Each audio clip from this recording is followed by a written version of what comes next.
Oh yeah. My name's Matthew. I'm. Oh yeah. I just turned 38. I mean, I know I just turned 30 this past a few weeks ago, and well, definitely my pronouns male, he. Well, I love travel. I mean, I would love to do traveling if I, had the money for it, and if I could make a career out of it. Oh, I would gladly do. I would gladly jump at the chance for that. Well, I self-identify as bisexual. I mean, earlier on, I didn't really, think in terms of identity, early in my life, and I didn't begin to think of myself as gay until I was in college. Even though, on some level, I always felt I was attracted to, members of my own sex.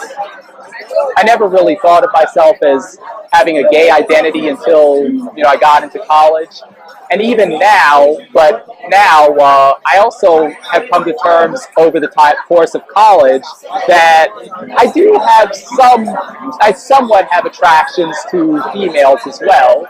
Maybe not to the maybe my erotic attractions aren't to the degree uh, of desire as they are for males, but they're still there, so I definitely self-identify as bisexual. Uh, Being a part of the community, but at the same time, not a part. And in addition, you add in the race element to it. Like I'm multiracial, but the cultural heritage that we most closely associate with is African American, because my father's relatives, I mean, they're multiracial for the most part. My father and his siblings, they're multiracial for the most part, as are I think his parents. But yeah, they're multiracial. But there are several black members of our family, so African American members of our family. So we're definitely more closely identified with African American. And my mom, well, she's definitely multi. Her and her brother are biracial Jamaican, and yeah, but they're first generation biracial. However, we're well, we most closely identified with our, you know, black side because it was the black father, well, my maternal grandfather, that is, that lived with us for, pretty much since my birth, as far as I can remember, at least, until he passed away. But yeah, I mean, we definitely identified more closely with our black slash African American ancestry than any other racial or ethnic group. And that's definitely played a role in my identifications. My perceptions. I'd like to think that I'm out per se, like I'm out to my sister and parents, and they were understanding. I'm sort of somewhat out to some of my extended family. Some of them have mixed reception to that. Especially considering some of them are religious um, and well, it's a taboo subject in the African American community, but it's also taboo in among Jamaicans as well, West Indians as well. The only person on my mom's side of the family that I'm out to is her and maybe my late grandpa, but um, yeah, that was about it.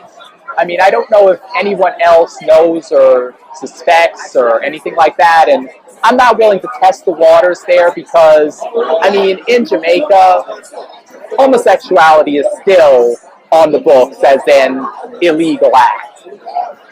So it's not something that not a proud part of my heritage, and I mean, I've only been to Jamaica like 3 times in my life, ever. One time as well in recent history, uh, like back in 2006. But I mean, other than that, I mean, yes, I've only been to Jamaica less than a handful of times in my life, but I mean, it's still one of my places, my travel destinations I would love to go to on my travel bucket list of international destinations I want to go to. So it's just something that I have to keep in mind, especially when it comes to,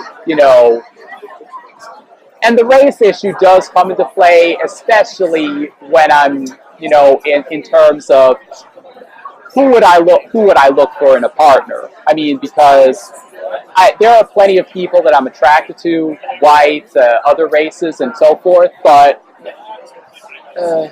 it's one of those things where I do wonder about the feasibility of, can I do this long term?